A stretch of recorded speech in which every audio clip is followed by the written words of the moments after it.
ng buhay po, mga Pilipino. Sama kami magkapatid po, Lord. Sana po, Lord, nagdalag magkunti po, mga Pilipino.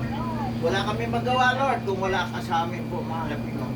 Lord God, basbasan ang tanan nandito ngayon na kami magunawaan, magmahalan, magrespetuhan, magkapatid, at mga pamangkin at apo at lahat-lahat po, mga Pilipino.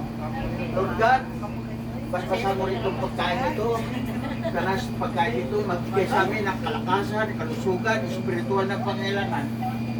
Ang walang mga pagkain po, bibigyan mo rin pagkain. Lalo na po, Lord, ibalik mo po, Lord, ang grasya, ligsik, ligiging, maapaw pag grasya sa naghahanda dito po, mahal Pinoy. Maraming salamat po, Lord. Maraming salamat. Glory be to the Father, and to the Son, and to the Holy Spirit. As it was in the beginning, is now, and ever shall be, Lord God, amen. Glory be to the Father, and to the Son, and to the Holy Spirit. As it was in the beginning, is now, and ever shall be, Lord God, amen. Itantanan. Glory be to the Father, and to the Son, and to the Holy Spirit. As it was in the beginning, is now, and ever shall be, world without end. Amen and amen. Tangalan ng Ama, Anak, at Espiritu Santo.